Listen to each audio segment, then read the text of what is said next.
Hey guys, me doing one of these types of videos again because, well, I kind of felt like it, and considering I was talking something in a little more negative light, I figured I'd talk about something in a little more of a positive light this time. Now, it's no secret that online journalism and kind of journalism in general has, well, kind of been a joke. And we all know that, oh, damn it, I keep doing that. And we all know that there are plenty of articles out there that are just extremely long and extremely bad takes. But sorry if you hear a little bit of like I'm smacking my just had a drink, so mouth's a little wet. Um, basically to go over this, it's basically talking about the 2004 The Batman series, and I know there's a movie out there called The Batman, but this is particularly talking about the 2004 animated series. And I'm going to scroll over some of what the article says, and it's basically going over how this show handled the famous story, The Killing Joke. Now, to give a brief synopsis, The Killing Joke was an event in the comics where it not only explored the Joker's origin, but his philosophy and how he thinks things work. That all it takes is just one really, really bad day. All it takes is the worst day of your life to basically make you as crazy as he is. And that obviously, the event of those comics included losing his wife and unborn child and ending up in the vat of acid or whatever chemicals that bleached his skin upon confronting Batman. Now, that story was admittedly very dark, very gritty, and very, very bleak. It's famously the story that led to uh, Batgirl becoming Oracle and a whole lot of other messes. And that has kind of been the standard for the origin of the Joker and his philosophy. He just had one bad day, and now he wants the whole world to to share in his sick joke. Now there are a and this article is just basically talking about how the series took that and was able to make it work for their target audience because this was a kids show, and the Killing Joke was very much not a family friendly story. So how it worked is that it's basically describing what happened to one of the characters, Ethan Bennett, who was a cop in that show and one of Bruce Wayne's friends from high school. And they talked about how they were able to work around it. Basically, Joker captured him after a failed arrest attempt. My bad.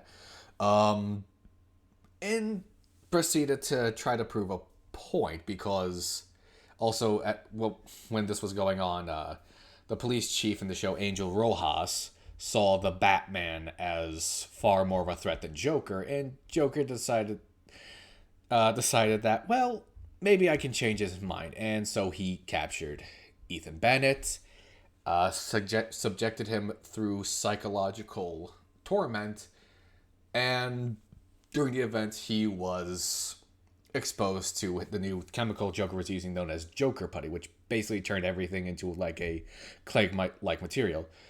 Ethan got exposed and ended up becoming Clayface. Now, that's just me kind of speed running through it. Let's actually just go through what is said in this article a little bit. I won't read the whole thing, but I'll just go over it. When we get to the second paragraph, it's saying that even the writers expressed a level of regret to having Barva becoming crippled in the story. And I think somewhere in here it's said about like debating whether this was just shock factor or it progressed the narrative. And I argue it did progress the narrative because the point of this was Joker captured Commissioner Gordon, and he wanted to drive. He wanted in one night to drive him mad, and if you know about what Joker did aside from paralyzing her, which is already enough trauma, especially for, I'd imagine, for like a parent seeing their child horribly scarred like that. And I say that did advance the plot because that was Joker's whole plan. Drive Jim completely crazy and prove to everyone, especially Batman, that all you need is one bad day to permanently snap someone's twig. And, I say again, for the most part, this this article hits the nail on the head more often than not. And it goes on to say because the Batman was meant for a more youthful audience, and it had some more campier elements, or more campy elements. Jesus, sorry, grammar. Um, it decided to go over the. I should mention that this is the two-part arc: the Rubber Face of comedy and the Clay Face of tragedy. Moving forward, it goes into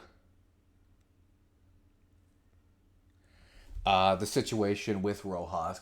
He considers Batman public enemy number one, and it says he's more worried about the image of the GCPD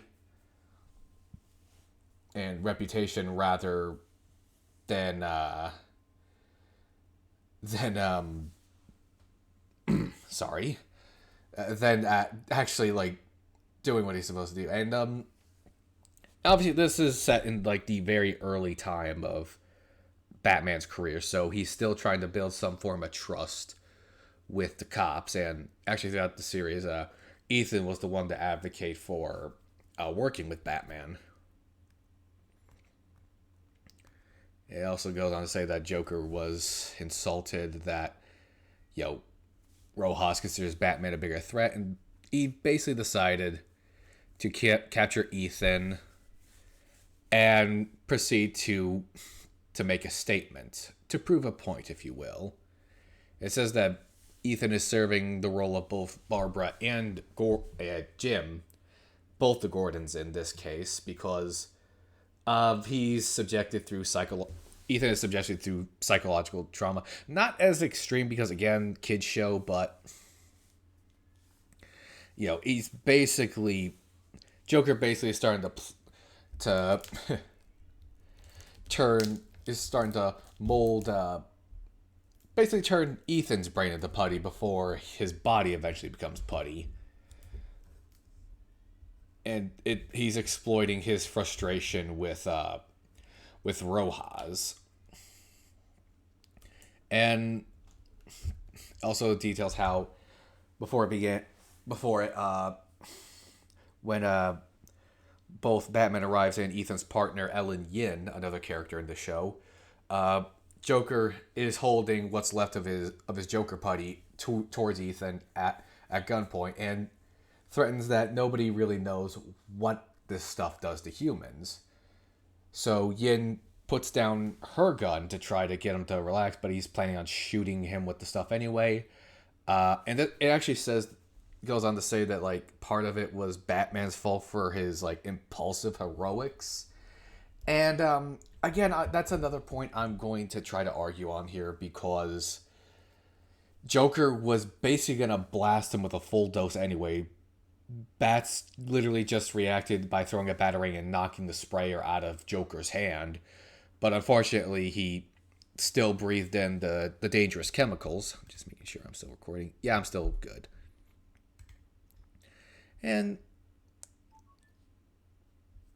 But then it goes on to say that on the second part, it primarily focuses on the aftermath with Ethan as he is mutated by the chemicals in the Joker putty, turning him into this show's Clayface. And this is obviously, on top of some of the other stuff, this is very, very traumatizing for Ethan.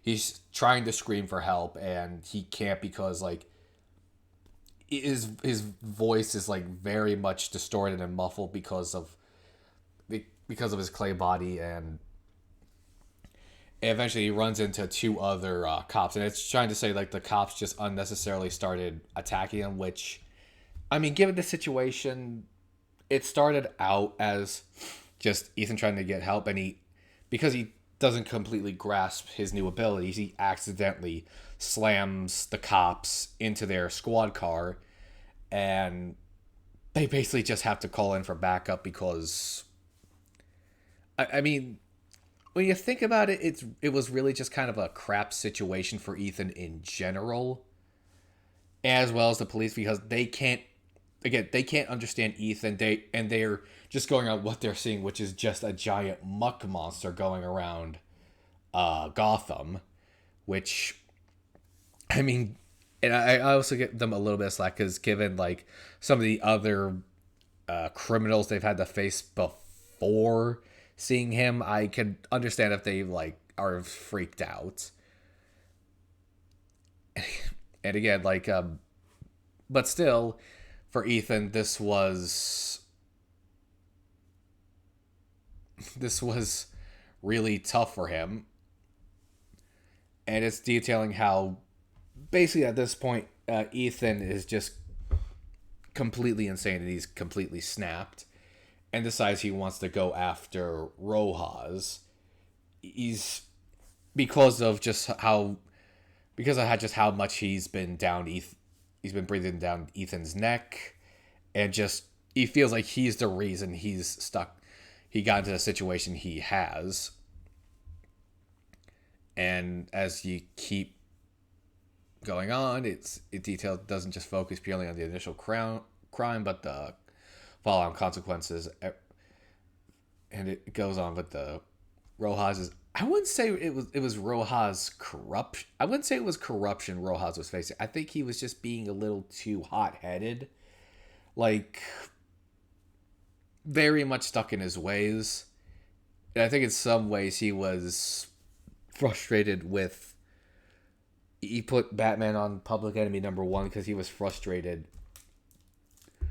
with the fact that he was being so much more effective. Not even so much more effective than the GCPD, but probably more effective than him. And